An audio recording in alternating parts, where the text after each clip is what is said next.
আজি আমি আলোচনা কৰিম অখণ্ড সংখ্যাৰ যোগ। অখণ্ড সংখ্যাৰ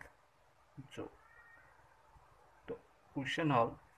অখণ্ড সংখ্যা কাক বোলে? প্ৰথম আমি বুজি ল'ব লাগিব অখণ্ড সংখ্যা কাক কোৱা হয়। যে অখণ্ড সংখ্যা বুলিলে কি বুজা যায়? যে স্বাভাৱিক সংখ্যা আটাইবোৰ স্বাভাৱিক সংখ্যা আৰু ইহঁতৰ যোগাত্মক বিপৰীত সংখ্যাবোৰক লগতে অশূন্য আটাইবোৰ স্বাভাৱিক সংখ্যা আৰু ইহঁতৰ যোগাত্মক বিপৰীত সংখ্যাবোৰক লগতে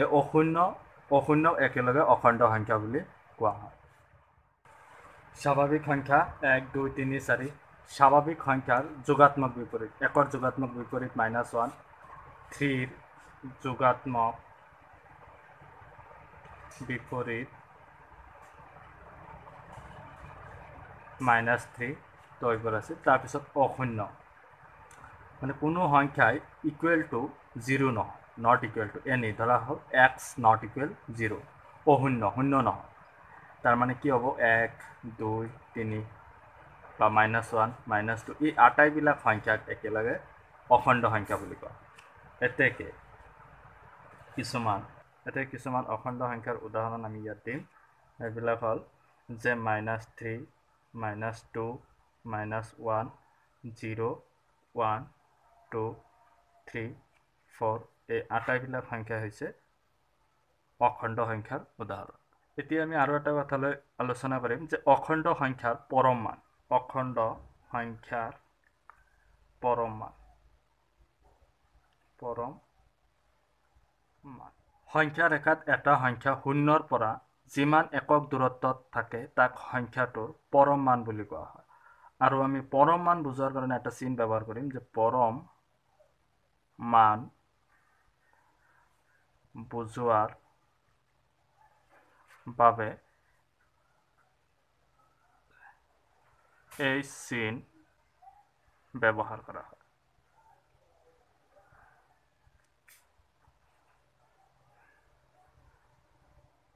এতেকে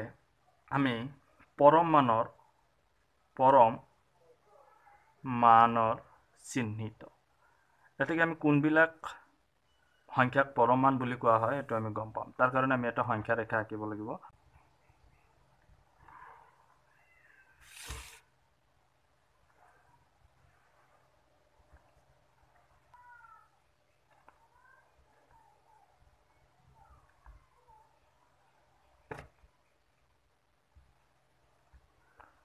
তো ইয়াত আমি দাগ চিহ্নবিলাক দি আছোঁ আৰু দাগ চিহ্নবিলাকৰ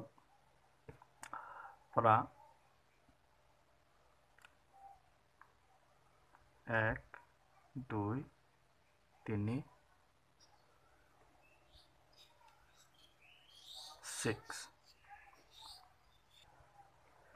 এতেকে আমি ইয়াৰ পৰা কোনটো পৰম মান হ'ব? এতেকে যদি 3ৰ পৰম মান হয় তাৰমানে আমি বুজি ল'ম এই 0ৰ পৰা 3ৰ মাজত যিখিনি ডিষ্টেঞ্চ আছে এই 0ৰ পৰা এই 3ৰ মাজৰ সৰ্বমুঠ ডিষ্টেঞ্চটোক পৰম মান বুলি কোৱা হ'ব।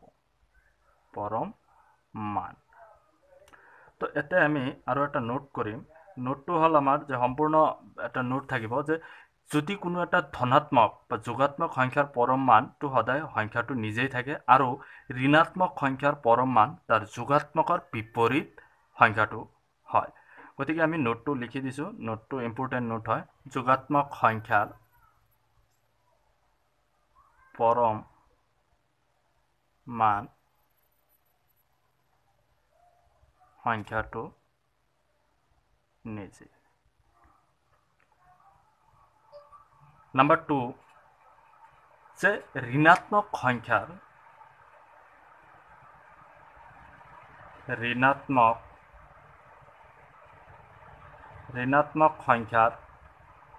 পৰম মান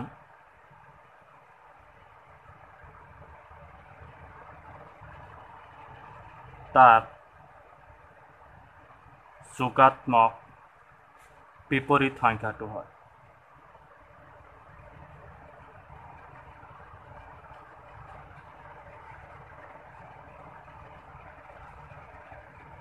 তো ইয়াত আমি আৰু এটা ক'লোঁ যদি কেতিয়াবা মাইনাছ ঋণাত্মক যদি হয় যেনেকুৱা -4 আছে তো -4ৰ যিটো পৰম মান হ'ব সেই পৰমাণুটোৱে বুজাব এই 0ৰ পৰা -4ৰ মাজৰ যিখিনি ডিষ্টেন্স এই ডিষ্টেন্সখিনিক বুজাব পৰম মান যেতিয়া আমি অখণ্ড সংখ্যা যোগ কৰিম তেতিয়া আমি মেইনলি দুটা নিয়ম ফলো কৰিব লাগিব নিয়ম দুটা হল যে এক নম্বৰ নিয়মটো হল যদি দুটা অখণ্ড সংখ্যাৰ একে চিহ্নযুক্ত হয় যদি যিকোনো দুটা অখণ্ড সংখ্যা ধৰা হল আমি দুটা অখণ্ড সংখ্যা ললো এটা হল 5 আৰু এটা হল 7 লোৱাৰ পিছত অৰ্থাৎ দুয়োটা ধনাত্মক দুয়োটা অবভিয়াসলি একো চিহ্ন নাই মানে ইয়াত ধনাত্মক চিহ্ন আছে বা ঋণাত্মক হয় বা যদি সংখ্যাটো ঋণাত্মক হয় আমি আৰু দুটা এক্সট্ৰাকে আমি আৰু দুটা সংখ্যা ললো যে ঋণাত্মক সংখ্যা এটা -3 আৰু এটা ললো -4 তো ইয়াত আমি দেখিবলৈ পাম যে দুয়োটা ধনাত্মক বা ঋণাত্মক হয় তেন্তে সিহঁতৰ যোগফল পাবলৈ হলে দুয়োটাৰে সাংখ্যিক মান দুটা যোগ কৰি তেতিয়াকে সাংখ্যিক মান ধৰা হল ইয়াত 5 + 7 আছে আৰু ইয়াত হ'ব -3 + -4 তো এই সাংখ্যিক সংখ্যাগত মান দুটা যোগ কৰি যোগফলৰ আগত সিহঁতৰ চিন বহুৱাই দিব লাগে তো এতেকে 5 + 7 = 12 ইহঁতৰ আগত যেহেতু প্লাস চিন আছে প্লাস চিন বহাই দিলো আৰু ইয়াত যেহেতু এটো যোগ কৰিব দিছে সাংখ্যিক মান 4 + 3 = 7 আৰু সিহঁতৰ আগত কি চিন আছিল বলে মাইনাস চিন আছিল দেন ইয়াত আমি কি কৰিম আলটিমেটলি মাইনাস চিনটো বহাই দিম তো এনেকে আমাৰ এক নম্বৰ নিয়মটো ফলো কৰিব লাগিব যে সিহঁতৰ যিকোনো দুটা অখণ্ড সংখ্যাৰ আগত কি চিন আছে সিহঁতৰ সাংখ্যিক মান যোগ কৰাৰ পিছত সিহঁতৰ আগত থকা চিনটো আমি যোগফলৰ পিছত আমি বহাই দিম তো এটো আছিল আমাৰ এক নম্বৰ নিয়ম এইবাৰ ৰুলস নাম্বাৰ 2 নিয়ম 2 এতিয়া 2 নম্বৰ নিয়মটো হল আমাৰ নিয়মটো আমি লিখি লও আমি 2 নম্বৰ নিয়মটো লিখিলো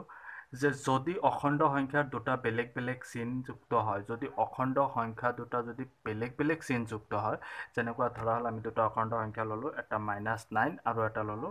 যেনিবা 4 +4 তো চিহ্নযুক্ত হয় অৰ্থাৎ এটা পজিটিভ আৰু এটা নেগেটিভ হয় this is the positive and this is the positive +4 and negative -9 then সংখ্যা দুটাৰ যোগফল উলিয়াবলৈ যিটোৰ পৰম মান ডাঙৰ তো আলটিমেটলি এটোৰ পৰম মান ডাঙৰ তো তাৰ পৰা আনটো সাংখ্যিক মান বিয়োগ কৰি এতেকে এটো পৰম মানৰ পৰা এটো বিয়োগ কৰিব লাগিব আলটিমেটলি তো আমি কি কৰিম এতেকে -9 - 4 ইকুৱেল এটোৰ পৰা এটো বিয়োগ কৰিম সো 9 - 4 ইকুৱেল কিমান হ'ব তো এক্সাম্পল হিসাবে আমি সংখ্যা ললো -9 and 4 তো এই দুটা আমি কি কৰিম ইহতক প্ৰথমতে সাংখ্যিক মানৰ পৰা ইহতক বিয়োগ কৰিম তো ফৰ্মুলাটো -9 - +4 তো ইয়াত কি হ'ব যে আমি -9 পৰা +4 বাদ দিব লাগে যেতিয়া আমি -9 তো ইয়াত কি হ'ব -9 তো মাইনাস আছে আমি বাদ দিব লাগে তো ইয়াৰ আগত যেটো মাইনাস চিন আছে আমি এটো ৰাখি দিলো 9 মাইনাসে প্লাসে -4 ইকুৱেল এবাৰ কি হ'ব 9 - 4 = 5 হ'ব আৰু এই মাইনাসটো ইয়াত যাই বহাই দিব লাগিব মাইনাস তো আলটিমেটলি -5 হৈ গেল তো এটো আছিল আমাৰ ৰুলস নাম্বাৰ 2 ঠিক তেনে সিমিলাৰলি আৰু আমি বহুত এক্সাম্পল লব পাৰো এটো এক নম্বৰ এক্সাম্পল আছিল 2 নম্বৰত আমি এটা ললো যেনিবা -10 এটা লৈছো আৰু এটা লৈছো 5 তো ইয়াত কি হ'ব দেখা যাওক -10 minus +5 যেহেতু আমাৰ 5 টো ধনাত্মক আছে গতিকে -10 ইয়াত আমি কি কৰিম নেক্সট মাইনাসটো ইয়াত ৰাখি দিম 10 মাইনাসে প্লাসে -5 দিয়াৰ পিছত এতেকে আমাৰ নেক্সট কামটো হ'ব 10 - 5 = 5 and that sign is here minus তো এইটো আছিল আমাৰ ৰুলস নাম্বাৰ 2 দুটা নিয়ম ইতিমধ্যে পাইছো অখণ্ড সংখ্যা যোগৰ ইয়াৰ উপৰিঞ্চি কিছুমান আৰু ৰুলস আছে যিবিলাক আমি যেতিয়া অখণ্ড সংখ্যা যোগ কৰিবলৈ যাম তেতিয়া সেই নিয়মবোৰ আমাৰ মনত ৰাখিব লাগিব তো সেই নিয়মবোৰ কি কি আছিল মই সিৰিয়ালি লিখি দিছো এক নম্বৰ নিয়মটো যিকোনো দুটা অখণ্ড সংখ্যাৰ যোগফল যিকোনো মানে আমি যিকোনো অখণ্ড সংখ্যা ল'ব পাৰো তো যিকোনো দুটা অখণ্ড সংখ্যাৰ যোগফল সদায় এটা অখণ্ড সংখ্যাই হয় বুলি কৈছে তো আমি যিকোনো দুটা অখণ্ড সংখ্যা ললো যে যেনিবা 7 and 4. So now 7 plus 4 equal 11, and the 11 also a integer number. 11 to এটা অখণ্ড সংখ্যা হয়। তাৰ মানে বুজা গেল যে যিকোনো দুটা অখণ্ড সংখ্যা যদি যোগ কৰা যায় তেনেহলে তাৰ যোগফলটো এটা অখণ্ড সংখ্যা হয়। নাম্বাৰ 2 যে 2 নম্বৰত যেটো ৰুলছ হ'ব হে ৰুলছটো 2 নম্বৰ নিয়মটো হ'ল অখণ্ড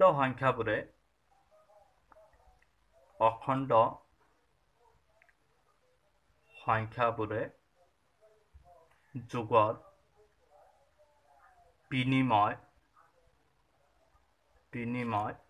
বিধি মানি চলে। অৰ্থাৎ যদি A আৰু B দুটা অখণ্ড সংখ্যা হয় then A plus B equal B plus A, that means একেই হ'ব, এইটো অংশ আৰু এইটো অংশ একেই হ'ব। ধৰা হ'ল let A is equal 4 and B is equal 5, then A plus B, that means 4 plus 5. Now B plus A is equal 5 plus 4. Therefore A plus B equal 9 and B plus A equal 9. তো A plus B আৰু B plus A দুয়োটা একেই বুজাই গৈছে, গতিকে দেখা গ'ল যে অখণ্ড সংখ্যাবোৰে যোগৰ বিনিময় বিধি মানি চলে। এইটো নাম্বাৰ 2। এইবাৰ নাম্বাৰ 3 C নাম্বাৰ। ধৰা হ'ল A B C তিনিটা অখণ্ড সংখ্যা, গতিকে এই তিনিটা অখণ্ড সংখ্যাক যদি আমি যোগ কৰোঁ তেনেহ'লে ইহঁতে যোগৰ সন্মিলন বিধিটো মানি চলে। তাৰ মানে A plus B plus C equal A plus B whole plus C, একেই কথা। তো এই যেটো ফৰ্মুলা এটো কোৱা হয় সন্মিলন বিধি বা সহযোগ বিধি। সন্মিলন বিধি যিয়ে নেকি মানি চলে অখণ্ড সংখ্যাবোৰ। এটো আছিল 3rd নাম্বাৰ। তো ইয়াত আমি যিকোনো সংখ্যা বহুৱাই আমি দেখিব পাৰিম যে left side and left side একেই থাকে, মানে ইহঁতৰ মানবিলাক সদায় একেই হয়। এইবাৰ আহিব ডি নাম্বাৰ 4 নাম্বাৰ। যে 4 নাম্বাৰত কি কোৱা হৈছে যে যদি কোনো এটা অখণ্ড সংখ্যাৰ লগত যদি শূন্য যোগ কৰা হয় যোগফলটো সেই সংখ্যাটোৱেই হয়। অৰ্থাৎ মানে তাৰ মানে আমি ইয়াত এটো বুজা হ'ল যে কোনো এটা সংখ্যা লগত যদি শূন্য যোগ কৰা হয় তেনেহ'লে সেই সংখ্যাটো নিজেই হয়। যেনেকুৱা দেখা যাওক যে আমি এটা সংখ্যা ল'লো 4, আৰু এই 4ৰ লগত যদি আমি শূন্য যোগ কৰোঁ 4 হ'ব। আদাৰৱাইজ যদি আমি শূন্যৰ লগতো যদি 4 যোগ কৰোঁ এই 4 হ'ব। তাৰ মানে যিকোনো অখণ্ড সংখ্যাৰ লগত শূন্য যোগ কৰিলে যোগফল এটা অখণ্ড সংখ্যা বা সেই সংখ্যাটোৱেই হয়। অৰ্থাৎ যিকোনো অখণ্ড সংখ্যাৰ লগত যিকোনো অখণ্ড সংখ্যাৰ লগত শূন্য যোগ কৰিলে যিকোনো অখণ্ড সংখ্যাৰ লগত শূন্য যোগ কৰিলে সেই সংখ্যাটোৱেই হয়।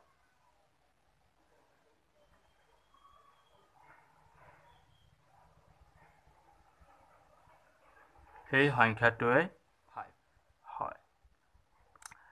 তো যেটো আমাৰ 5 নম্বৰ নিয়ম হেতু হ'ল যে প্ৰতিটো অখণ্ড সংখ্যাৰ বিপৰীতে এনে এটা অখণ্ড সংখ্যা সদায় থাকে যাতে সংখ্যা দুটাৰ যোগফল শূন্য হয়। তো এক্সাম্পল যে আমি ইয়াত ল'লো 8, এতেকে ইয়াৰ বিপৰীতে কি আছে 8ৰ যোগাত্মক বিপৰীত -8। এতেকে এই দুয়োটা সংখ্যাক যেতিয়া আমি যোগ কৰিম তেতিয়া ই আল্টিমেটলি ইয়াৰ ৰিজাল্ট 0 হ'ব তো কেনেকৈ 8 plus minus 8 equal 8 plus and minus প্লাছে মাইনাছে মাইনাছ 8 ইজুকেল 0 তাৰমানে দেখা গ'ল যে প্ৰতিটো অখণ্ড সংখ্যাৰ বিপৰীতে এনে এটা অখণ্ড সংখ্যা সদায় থাকে যাতে সংখ্যা দুটাৰ যোগফল সদায় 0 হয় নট অনলি 8 ইয়াত আমি যিকোনো এক্সাম্পল ল'ব পাৰোঁ ফৰ এক্সাম্পল 7 আৰু এটা তো 7ৰ ক্ষেত্ৰত মাইনাছ 7 আছে যোগাত্মক বিপৰীত চ' 7 plus minus 7 equal 0 how 7 plus and minus equal minus 7 ultimately 0 তো দেখা গেল এই আছিল আমাৰ নিয়ম স্পেচিয়েলি এইটো আনন্দৰাম একাডেমীৰ ক্লাছ 6ৰ অসমীয়া মাধ্যমৰ গণিতত স্পেচিয়েলি দিয়া আছে তাৰ উপৰিঞ্চিও ক্লাছ 10ত যোগ বীজগণিত যিটো আছে তাত আমি এনেকুৱা ধৰণৰ বহুত প্লাছ মাইনাছ ডিভাইড মাল্টিপল এইবিলাক ধৰণৰ আমি যোগ কৰা দেখা পাম তো হাইস্কুলৰ প্ৰত্যেকটো ছাত্ৰ ছাত্ৰীৰ বাবে এইটো দৰকাৰী হয় গতিকে আমি কিছুমান গণিত কৰিম যেনেকুৱা 1 নম্বৰ কুৱেশ্যনবিলাক এনেকুৱা থাকিব যে যোগ কৰা তো যোগ কৰা বুলি কোৱাৰ লগে লগে তাত কিছুমান সংখ্যা যেনেকুৱা নাম্বাৰ আমি লৈ ল'লোঁ -4 এণ্ড 15 তো ইয়াত যেতিয়া আমি এইটো যোগ কৰিম সলিউশ্যন তো প্ৰশ্ন যেহেতু আমাক যোগ কৰিব গৈছে তো আমি এইটো যোগ বহুৱাম -4 প্লাছ -15 তো -4 প্লাছ 15 ইজুকেল কি কৰিম -4 প্লাছ এণ্ড মাইনাছ কি হ'ব মাইনাছ হৈ যাব আৰু 15 হৈ যাব হৈ যোৱাৰ পিছত মাইনাছ তো বাহিৰত থাকিবই 4 প্লাছ 15 ইজুকেল 19 তো আমি যেটো আমাৰ নিয়ম আছিল সেই নিয়ম মতে আমি ইয়াত এনসাৰটো পাম -19 তো এক্সাম্পল হিচাপে আমি আৰু লওঁ যে -19 এণ্ড 4 লওঁ তো ইহঁতক যেতিয়া আমি যোগ কৰিম এডিশ্যন কৰিম এড কৰিম তেতিয়া আমি সলিউশ্যনত লিখিলোঁ -19 প্লাছ 4 তো ইয়াত -19 এণ্ড প্লাছ 4 তো ইয়াত কি কৰিম আমি যেহেতু ইয়াক প্লাছ কৰিব দিছে গতিকে আমি -19 প্লাছ 4 ইকুৱেল 5 তো আমাৰ আছে 19টা ঋণ আৰু 4টা জমা ধৰা হ'ল কোনোবাই তুমি বজাৰত গৈছা বজাৰত যোৱাৰ পিছত তোমাৰ 19 টকা ঋণ আছে কিন্তু তোমাৰ পকেটত 4 টকা আছে আৰু সেইজন ব্যক্তিৰ লগত যেতিয়া লগ হ'ব লগ হোৱাৰ লগে লগে তুমি 4 টকা দি দিয়াৰ পিছত সেইজন ব্যক্তি তোমাৰ ওচৰত এতিয়াও 15 টকা পাব থাকিব তো ইয়াত কি হ'ব -15 তাৰ মানেটো হ'ল যে -19 প্লাছ 4 ইজুকেল -15 তো এনেকুৱা ধৰণৰ আৰু বহুত মেথমেটিকেল আমি ইয়াত পাই যাম বা পাম ইয়াৰ পিছত ধৰা হ'ল কিছুমান আৰু এটা এক্সাম্পল লৈছোঁ কেতিয়াবা কুৱেশ্যনছ হয় যে যদি মাইনাছ থকা সংখ্যা যদি 2 বা ততোধিক থাকে তেনেহ'লে কি কৰিম তো আমি সেনেকুৱা আৰু এটা এক্সাম্পল লৈছোঁ 15 13 -14 তো ইয়াত আমি কি কৰিম ইহঁতৰ যিকেইটা ঋণাত্মক আছে সেইকেইটাকে আমি এক্সাইড কৰিম -15 প্লাছ -14 প্লাছ 13 তো ইয়াত -14 আৰু -15 ইহঁতক আমি প্লাছ কৰিম তো ইহঁতক প্লাছ কৰাৰ লগে লগে আমি মাইনাছটো বাহিৰত ৰাখিম 15 প্লাছ 14 প্লাছ 13 তো 14 এণ্ড 15 29 মাইনাছ এই মাইনাছটো ইয়াত আহিব আৰু এই দুটা যোগ কৰিম আমি কিমান হ'ব যেহেতু আমাৰ ইয়াত ব্ৰেকেট আছে তাৰ মানে ই মাইনাছটো দুয়োটাৰ উভয় পক্ষতে আছে ইয়াৰ লগতো আছে আৰু এইটো পূৰণ হৈ আছে গতিকে আমি ইয়াত মাইনাছ লিলোঁ 15 প্লাছ 14 ইজুকেল 29 নাও প্লাছ 23 এইবাৰ আমাৰ কণ্ডিশ্যন হ'ল যে তো ইয়াত আমি মাইনাছ কৰাৰ পিছত আমি কি পালোঁ যে -6 পালোঁ -20 প্লাছ 23 ইজুকেল -6